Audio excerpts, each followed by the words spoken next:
Joining us now, NBC News Washington managing editor Carol Lee, who was part of the team to first report on this pardon. Also with us, Matt Viser, Washington Post White House reporter, Chuck Rosenberg, former U.S. attorney and senior FBI official, and Ankush Khardori, former federal prosecutor. So, Carol, you were part of the team that broke this news last night.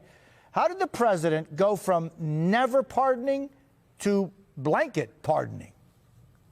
Well, according to our reporting, Jose, the president actually never really took this idea of pardoning his son off the table, despite publicly saying that he would not do so. What we were told is that in June, after Hunter Biden was convicted on gun charges, there were discussions about this, and the decision was made to publicly message that the president would not pardon his son, even though it hadn't been fully ruled out, and the idea was still very much an active possibility. Now, what happened in the last few weeks is obviously former President Trump, now President-elect Trump, got elected. That raised concerns that potentially Hunter Biden could be targeted, and to use the president's words, in a new Trump administration. And so that it largely became inevitable that this is something that the president would do. And now we heard from the president in that statement where he talked about this and said that he believes that politics played a significant role in what his son was facing. He said that it had infected the process and led to a miscarriage of justice. And he said to the American people that I hope Americans will understand why a father and a president would come to this decision. So far, Jose, we've seen mixed reactions, criticism, obviously, from Republicans, but also some Democrats. And yet the president this was something that he and the family discussed. He made the final decision over the weekend. And now Hunter Biden has a pretty broad pardon. Yeah, I mean, Carol, what was the calculation inside the White House about the sweeping nature of this pardon? Something we haven't seen since, well, decades. Well, it's a great question, and I think the question is whether that piece of this has to do with the fact that we have a President-elect Trump and those concerns that once there was a new Trump administration, could that administration launch new investigations into Hunter Biden? And so this decision to cover this nearly a decade-long period where Hunter Biden cannot be investigated or charged with anything that he may or may not have done during that time frame, that really takes care of that in that sense. And look, the fact that, Jose, this has happened before Hunter Biden's sentencing, which was scheduled to happen in just days from now, in his gun charges trial, and then the plea on tax evasion charges. That means that Hunter Biden also, what the president did here, he doesn't have to go through those proceedings. So there's still a lot of questions here. I'm sure a lot of people will be asking them, but this is something that is very, very broad.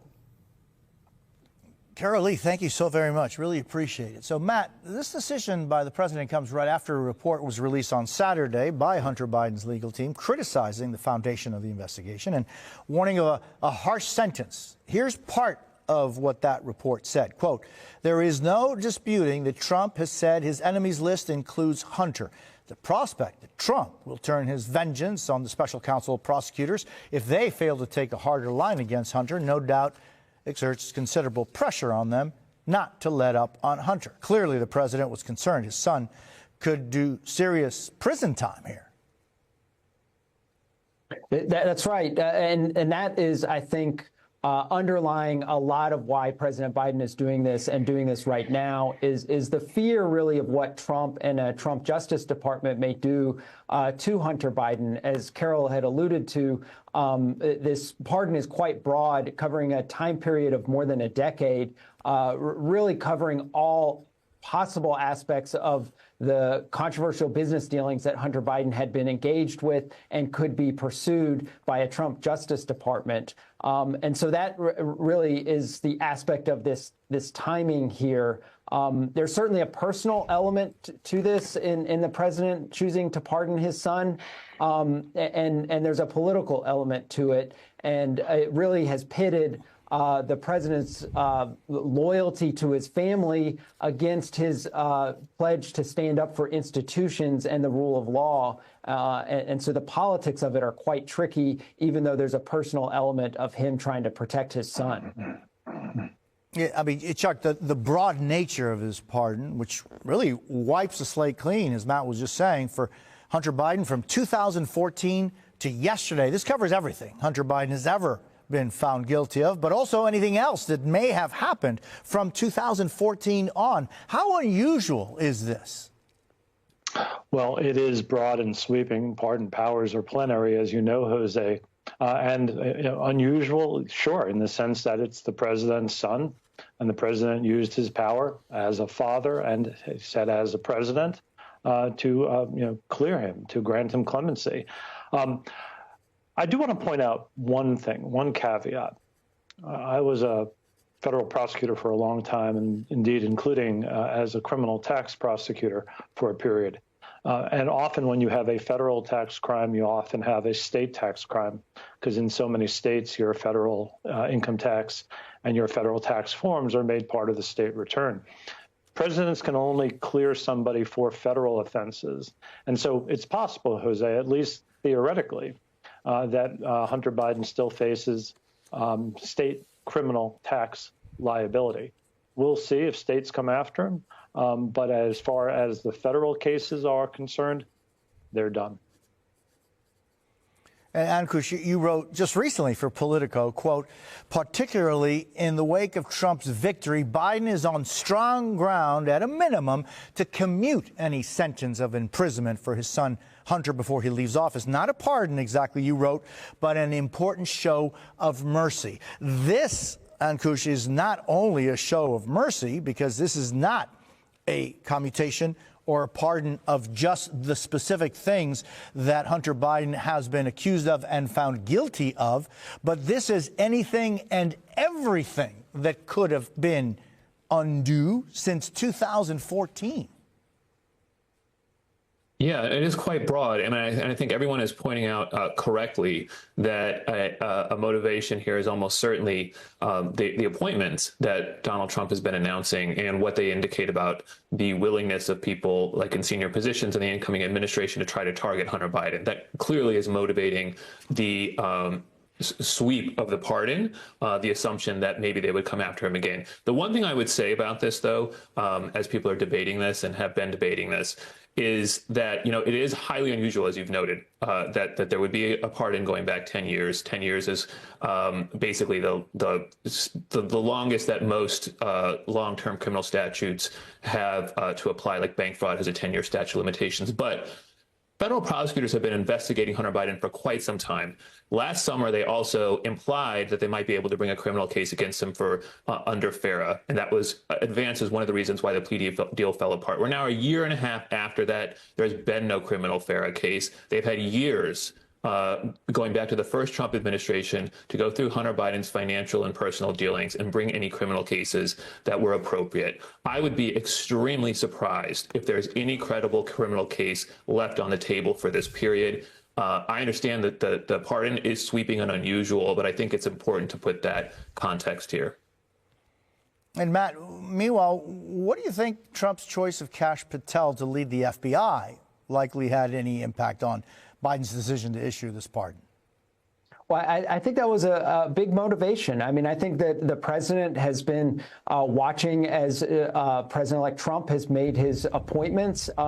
They were struck initially by the Matt Gaetz appointment, which of course fell apart. But, Trump is appointing people, the very people who would go after Hunter Biden. And so I think that is one of the main motivations behind the sweeping pardon that the president issued to his son.